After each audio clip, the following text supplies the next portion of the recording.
Today we're looking at Unit 6, Notes number 2, War in Europe. So we're going to be looking specifically at how World War II begins in Europe. So first, here are some of Hitler's overt violations. So if you remember, the Treaty of Versailles ended World War I. Part of the Treaty of Versailles was that it had certain sanctions, laws, punishments directed to Germany. And so Hitler, slowly but surely, begins to violate all of these provisions that were put against Germany. So he tripled the number of troops in the German military, so they had been limited on how many members of the military they could have at one time. He built the German economy with weapons manufacturing and rearmament, which was another violation.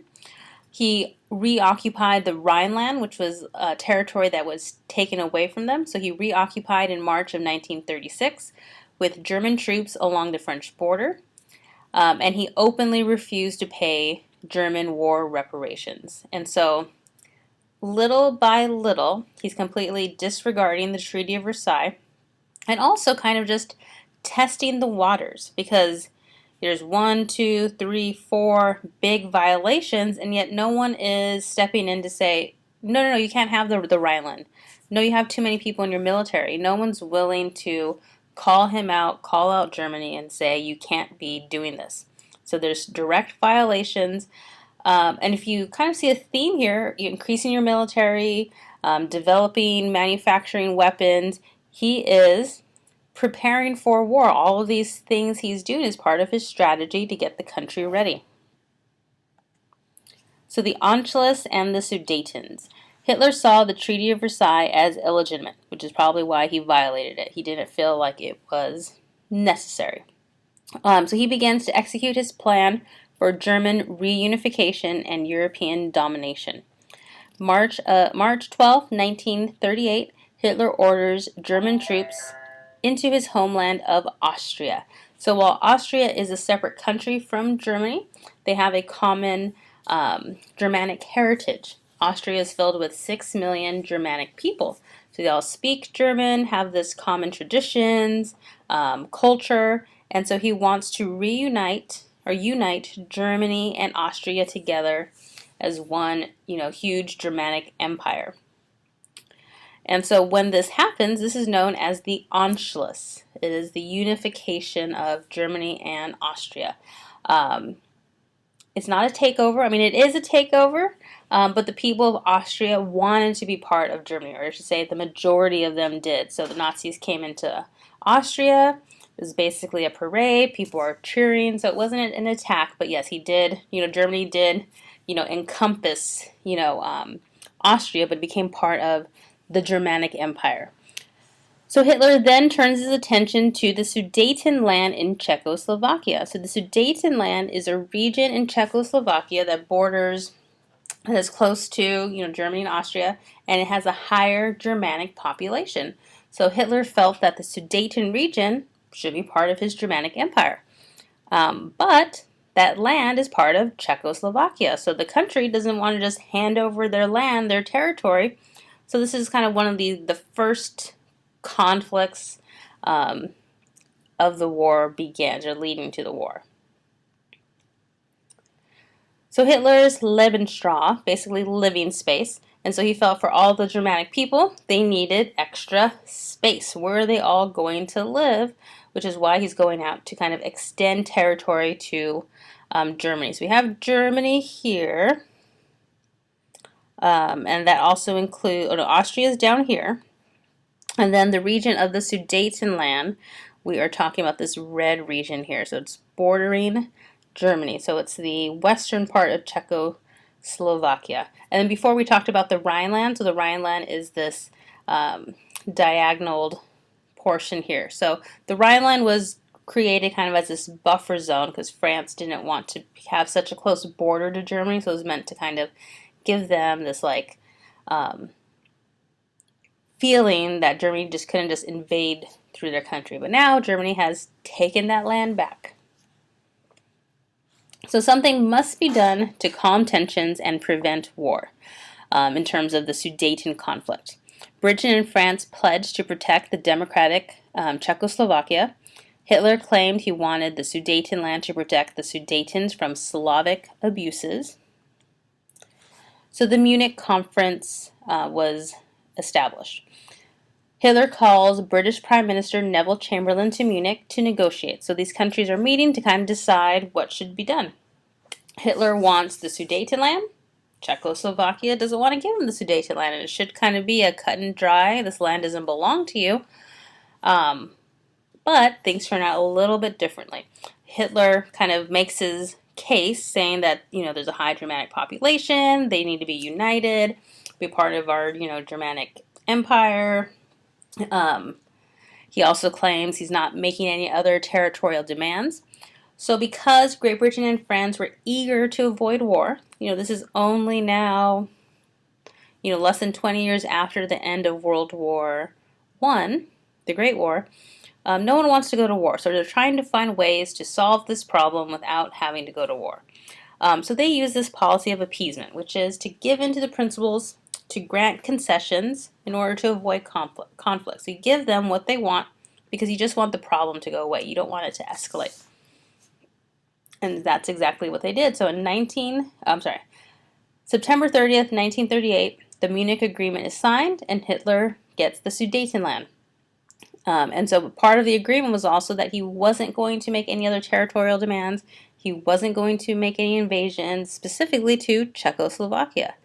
So less than about 6 months later, in March of 1939, he invades Czechoslovakia, completely going back on his word. So initially, the Munich Conference and this policy of appeasement was seen as, yay, we avoided war, congratulations. But the peace was just short-lived. It only made the conflict bigger.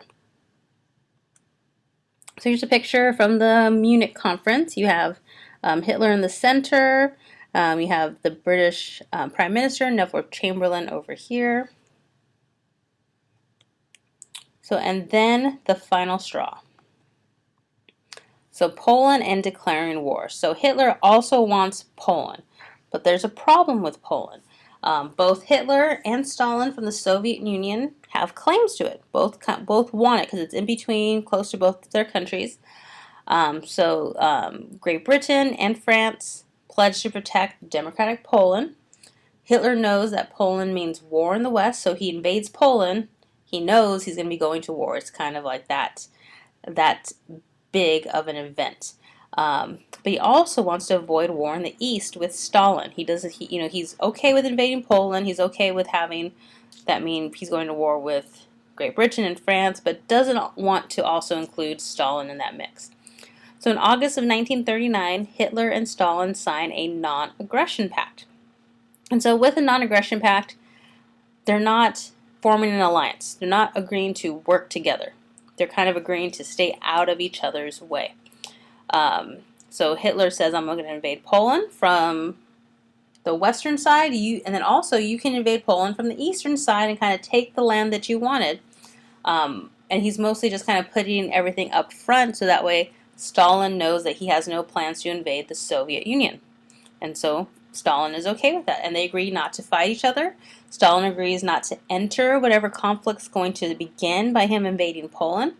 So September 1st, 1939, Germany invades Poland, and this is the official start of World War II, because immediately afterwards, Great Britain and France declare war on Germany. So here's a map of Europe from 1939. So we see Poland is right here, and we see Soviet Union in red, kind of making their entry into Poland. Axis-powered countries right now are in blue, and they're making their way into Poland. And we also have the Allied countries. So you guys had already started your map. You can also remember just how extensive Germany goes to invade other countries. So this is at the start of the war, September 1st, 1939, kind of where people are. So he had invaded Czechoslovakia. You also have his acquiring Austria, his unification with Italy as part of their alliance. So we have the start of war in Europe. During the invasion of Poland, Hitler used Blitzkrieg war strategy. Blitzkrieg was German for lightning war, and so this was a huge strategy for Germany, for the Nazis. So it combined a three-force attack. You first had your airplanes go in, bomb, and have an airstrike. Then you have artillery going through, your tanks. And then last you would have your infantry, your soldiers going through. And so they would do each attack basically one right after the other, so it made it very difficult for the country that was being invaded to launch any type of defense or to defend against it. And it was a strategy that was brand new. No one had seen it, so people could not prepare for it or didn't even realize something like that could happen. So because of this strategy, the Nazis were able to invade and take over countries very quickly. So they made progress very fast. So within a month, Poland had fallen under the control of Germany. In May of 1940, Germany attacked France and gained control of the Netherlands and Belgium in the process. So France surrendered on June 22nd, 1940. So they were attacked in May. Less than, barely 2 months later, less than 2 months, they're already surrendering. So at this point, people in Europe and worldwide are kind of concerned, like, wow, he's coming, making his way, hasn't had any losses yet. So especially for Great Britain, they have the English Channel, North Sea separating them from the European continent, but it's still very concerning. Where is this going to stop? Who's left to stand up against him? So we will look next week or the week after. We'll start to look at American reaction to this, and then begin to see how the U.S. gets involved, why it takes them so long to get involved, and kind of other parts of the war. So the notes are done. You can continue to work on your key terms for the notes. If you didn't finish notes number 1, you can also go back